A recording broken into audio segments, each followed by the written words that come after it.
Tonight, a woman is killed in a brutal attack in Scarborough. Witnesses observed a male suspect running around chasing the female victim with a machete. It happened on a residential street just east of the U of T campus. The woman killed in the front driveway of a home. Plus, in every election, as Canadians, we get to make an important choice about the future of our country. 40 days till Election Day, Justin Trudeau takes a trip to the Governor General at Rideau Hall. We'll look at what's on the minds of GTA voters. And a vigil is held for a woman struck and killed near Yonge and Eglinton yesterday as city councillors call on developers to improve pedestrian safety near construction sites. Good evening, I'm Mike Wise. A woman died tonight after being attacked by a man who had a machete. Our female victim is in her 30s. The suspect is a male suspect, also in his 30s. The suspect did turn himself in at 42 Division. We do not have any outstanding suspects. There's no further risk to public safety. And police say it happened around 6 o'clock in the Moorish and Ellesmere Road area. That's just east of U of T's Scarborough campus. The woman was pronounced dead at the scene in the driveway of a house. Police say the woman and a man were previously in a relationship. They're appealing for any witnesses to contact them. And a day after a woman died when a cement truck hit her, city councillors in the Yonge and Eglinton area are joining forces, asking for safer streets. They say ongoing construction in that part of the city is making local roads unsafe. Angelina King has more on that and how the woman who died is being remembered. A sister grieving after losing the only family member she had in Toronto, but comforted by a community gathering to honor the life of Evangeline LaRosa. She was hit, dragged, and killed by a cement truck yesterday at Yonge and Erskine. It is really devastating. We don't want to believe it. LaRosa is from the Philippines and was the lead guitarist at her church. She's being remembered as straightforward, always smiling, and a good leader. Her memories will really stay with us because she's a very happy person. If we could just have a moment of silence for this tragic loss that we've all witnessed. Her death has 3 Toronto City councillors outraged, saying they've had enough with construction putting pedestrians in harm's way. They're demanding immediate change. I think an opportunity out of this disastrous situation to do something that we can say at least we tried to manage this madness before it kills another person. They've outlined 5 requests of City Council: a safety plan for all major construction sites before the projects get city approval, specific training for construction truck drivers, full-time crossing guards at major sites, crossing personnel at intersections along a 2-kilometer section of Yonge Street, and a construction traffic safety management plan for the Yonge-Eglinton area. They don't want the city to approve any new major projects until those are granted. One longtime construction safety expert says the construction industry and developers aren't to blame, but says the councillors' requests are warranted. I think anytime you have the opportunity to raise safety awareness and elevate safety standards, that's a good thing. I think that they need to be, perhaps a little bit better defined, but in general, I think it's a good idea. Many of the developers that I work with have some of these things in place already. At the vigil, LaRosa's friends say they want her memory to live on, and to honor that are calling for safer streets. We have to really elevate this thing, and we have to really be heard on the safety and precautionary measures in this place. She says she hopes LaRosa's death serves as a reminder when it comes to better safety in the area and wants to ensure this doesn't happen to anybody else. Angelina King, CBC News, Toronto. We could be one step closer to potential labor troubles in Ontario schools. The Ontario Elementary Teachers Federation saying today it will ask its members to vote on whether to strike. The teachers' union plans to hold mass meetings with all 83,000 members over the next 2 months. They'll discuss central bargaining issues and conduct a strike vote. Now, if a strike were to happen, it would be weeks after that voting wraps up. The union says priority issues include more support for students with special needs, class sizes and class structure, and transparent hiring practices.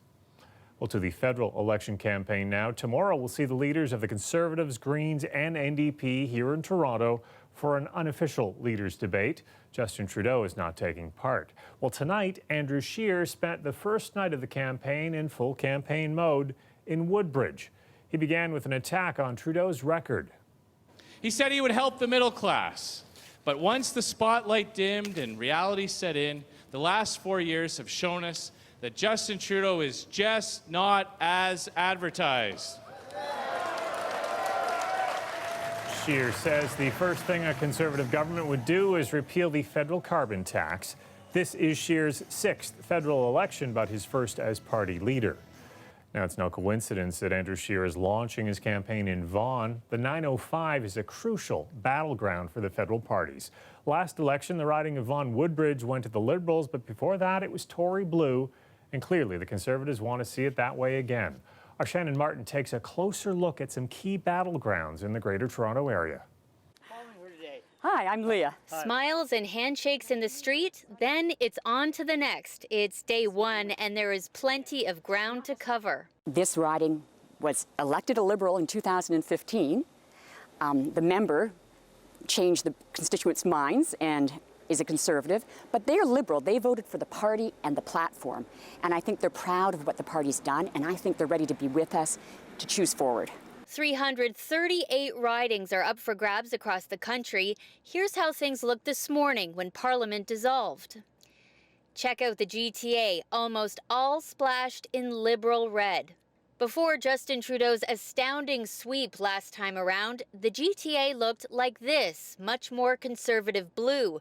Andrew Scheer and his party gunning to get those seats back. CBC's political team is identifying what it calls the swinging 60, ridings coast to coast where the election will be won and lost. Close to home, 16 key battlegrounds, historically swinging from Liberal to Conservative and back again. With riding redistribution, there's now ridings that are representative of the population in those places. It's highly contested politics. It's hard-knuckle, elbows-up politics. So you're going to see all kinds of different kinds of advertising, all kinds of visible minority outreach and community outreach in different places. And the issues are as diverse as voters themselves. Once you graduate, you think about housing and affordability in general and living by yourself, and we can't really afford that as at this age. I want to hear about the environment. That's always a big issue. I just want to see more sustainable investment in transit, because in the City of Toronto we only have 4 subway lines. It's kind of pathetic. I'd like to hear a little bit more about student issues and student loans. Shannon Martin, CBC News, Toronto. NDP leader Jagmeet Singh's first day on the campaign trail took him to London. We have an exciting opportunity over the next 40 days. We are going to bring a hopeful message to Canadians that we can build the country of our dreams. A country where everyone has a place to call home. Singh is portraying himself as the only viable option to Justin Trudeau or Andrew Scheer. Meanwhile, Maxime Bernier from the new People's Party kicked off his campaign in Etobicoke. If you look at the other political parties, they're all the same on a lot of important issues for Canadians, like immigration. 49% of Canadians want to speak about immigration, and they are saying that we need to have fewer immigrants. And we're the only party with a proposal with fewer immigrants. Bernier had his event in the riding of Etobicoke North, where Renata Ford is running for the People's Party. She is the widow of late Toronto Mayor Rob Ford. Well, we are following how the candidates are faring daily through the latest polls. It's only day one, though, but it's already turning out to be a tight race. To take a closer look at the polls, go to our website, cbcnews.ca/poll tracker. And know what matters to you this election? Well, we want to know here at CBC Toronto, what issues do you want us to dig into, or do you have questions about candidates or parties?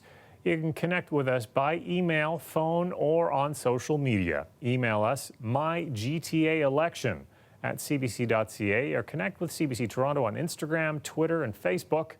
We'll do our best to tackle all the issues that matter to you and the GTA over the next 40 days.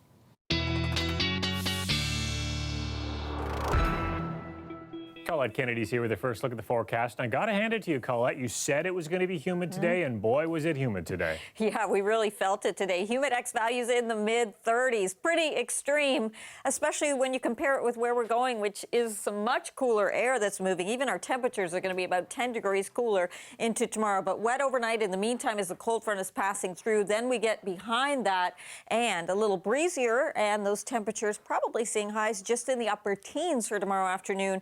And then Friday, it looks like late day, the return of seeing some showers and thunderstorms moving through the area once again. So through the overnight hours tonight, yes, the wet conditions, some embedded thunderstorms in there. And then even tomorrow morning, we'll likely have quite a bit of cloud cover, some wet roadways around too, and a little bit of mist and patchy fog in areas where you're not seeing the rain still. Towards the lunch hour, we see things drying out, but still holding on to some cloud cover. And then that erodes as we go into the afternoon. We start to see the sun breaking out. So it gets better as the day wears on. But again, those winds are going to be from the north to northeast, and that's going to be a little bit on the cool side. 16 for your overnight low, and there it is. Tomorrow's high, 19 degrees with those clouds eventually decreasing, but some of the wind gusts might 40, 50 kilometers an hour at times. Okay, thanks, Colette. You're welcome. Bianca Andreescu says she's happy to be home. The tennis star actually arrived yesterday, a few days after her historic win at the U.S. Open. Today, she spoke with a swarm of Canadian media at the Aviva Centre. Greg Ross was there.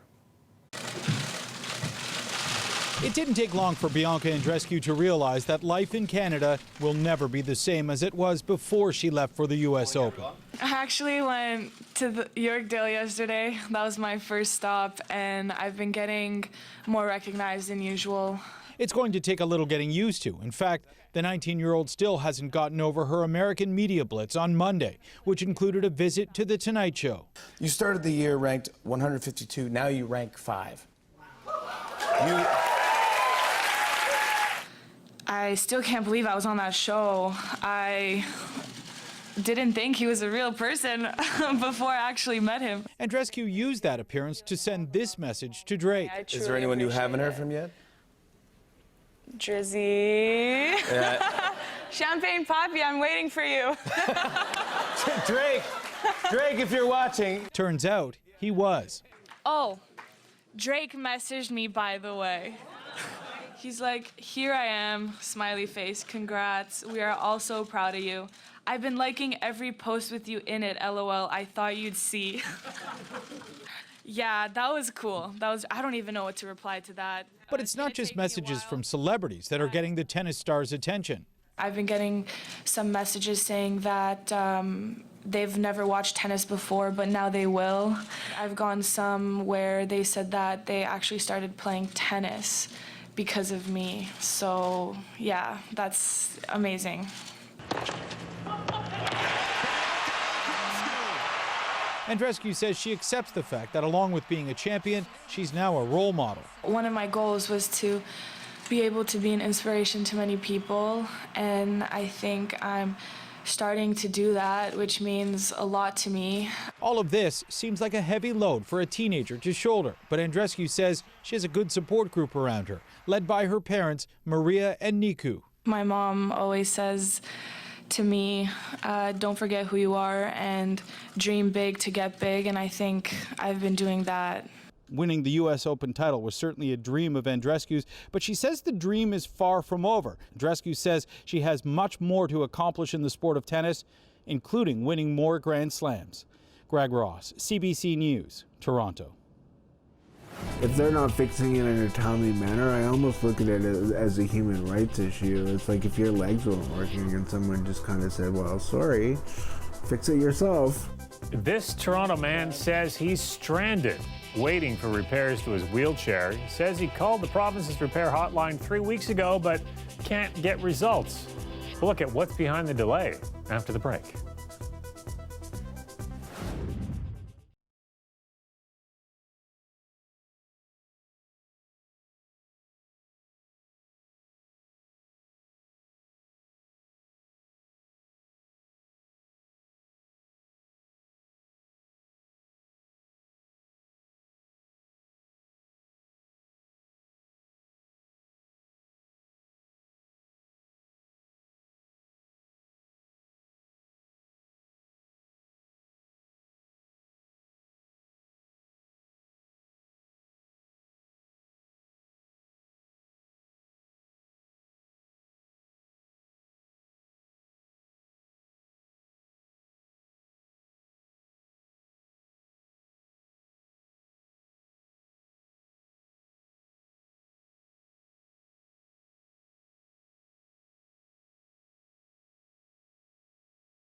VSIU is investigating the death of a man in Malton.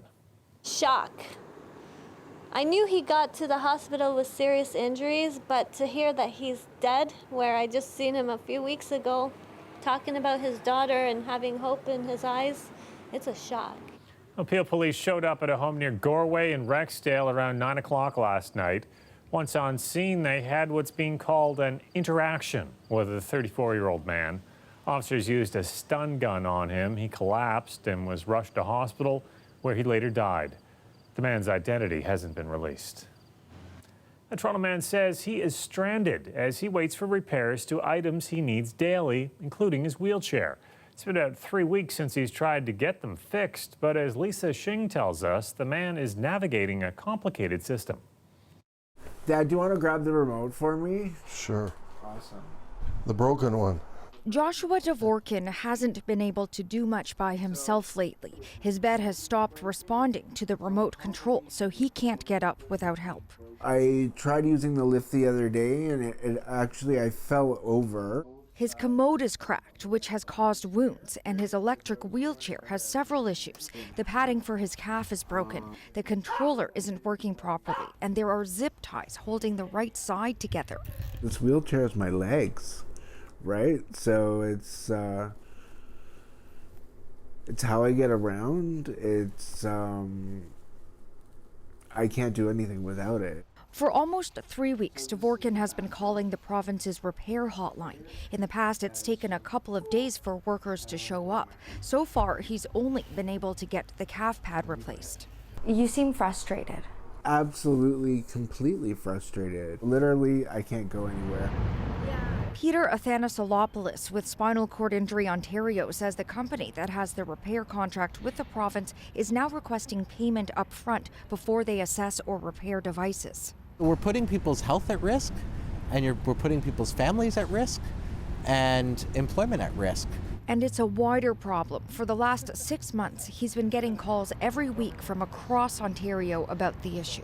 Imagine what that does to your dignity, your social structures, your employment. The system is really broken. I think it needs to be looked at closely. The province says it understands the delay in repairs can be frustrating. For Dvorkin, advocating for such a basic need is exhausting.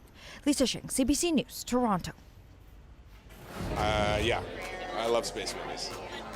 Well, another night, another red carpet premiere at TIFF. John Hamm and Natalie Portman coming up for the premiere of Lucy in the Sky. Well, more on that coming up.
The weather update is brought to you by Train Extreme Conditions Testing.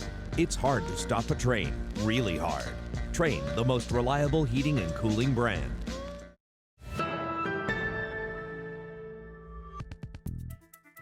Natalie Portman and John Hamm hitting the red carpet at TIFF tonight for the premiere of their film Lucy in the Sky. It has nothing to do with diamonds or the Beatles song. Instead, it's inspired by the true story of astronaut and attempted murderer Lisa Nowak.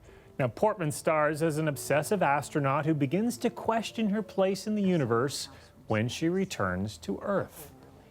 It's very exciting to get to play this kind of character who is very deeply flawed, but she's so high performing too, and she can be charming. She's obviously really smart. She's really successful, but then unravels.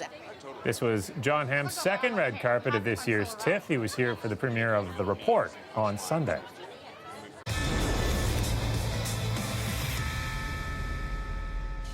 The Blue Jays looking to make it 2 in a row against Boston. They were already up 2-0 in the fifth when their bats really came alive. Bases loaded, Vlad Guerrero Jr. rips a single through the infield. That scores 2. Now 2 batters later, Randall Grichuk smacks a double off the wall. This scores 2 more. And everybody comes home when Teoscar Hernandez hits a no-doubter out of left center. Jays win this game tonight, 8-0. And the Toronto FC in New York tonight, the home team with a free kick 5 minutes in. Alexandru Mitra's strike finds its way in. NYC takes an early lead. Later on, though, Josie Altidore receives a pass in the box. Watch as his shirt gets grabbed, pulling him down, so he draws a penalty. Pandro Puzzalo takes a penalty kick and nails it. That ties the game.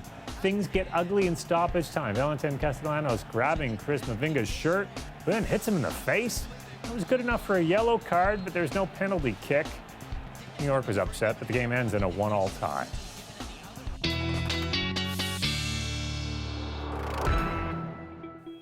Colette Kennedy's back with her extended forecast and that humidity today, bringing in some unsettled weather over tonight. And we know what that means for tomorrow.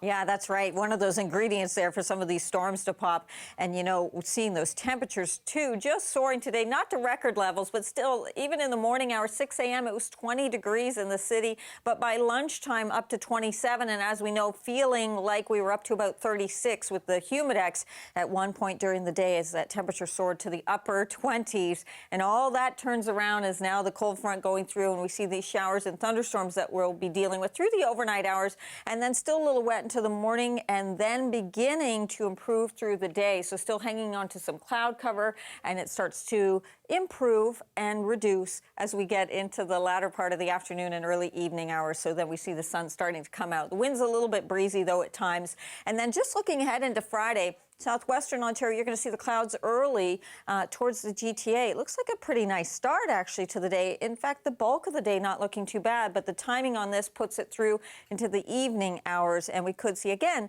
a return of some showers, but also some thunderstorm activity, that potential there, too. Overnight tonight, looking at lows in southwestern Ontario, some of this active weather around 20 degrees, and then tomorrow, that temperature going up to the mid-20s, not nearly as warm as today, but still quite a bit of cloud cover, maybe an isolated shower hanging on into the afternoon hours, but primarily you're going to see things drying out through there. Into the GTA, as I mentioned, we're going to see some of these wet conditions linger into tomorrow morning, not necessarily everywhere, but still, I think that morning commute could be a little bit slower because of some of the showery activity. And then tomorrow afternoon, these are some of those cooler readings we'll be seeing. Compared to today, it's going to just feel so drastically different. But as we've talked a lot about this month, this is where we kind of see this back and forth, up and down. That's just how it is, as summer's not wanting to let go and fall's wanting to move on in. So there's a look at your readings for the afternoon and into Friday. Late day, we get into that next system pushing through. Could pack a bit of a punch in terms of the amount of rainfall we'll be seeing. So watching that carefully there. Saturday, though, drying out. First half of the weekend looks lovely, 24 degrees. Sunday a little bit cooler, and seeing a chance of some showers creeping into that forecast now, Mike. Okay, thanks a lot, Colette. You're welcome.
Some University of Guelph students are all smiles tonight, perhaps with some very clean teeth, after they officially set a Guinness World Record for making elephant toothpaste.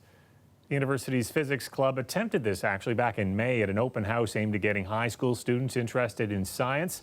Elephant toothpaste is a foam you can make at home by combining dish soap, baking yeast, and peroxide. Now, for this attempt here, the club used dish soap, potassium iodine, and plenty of peroxide, about 52 liters worth.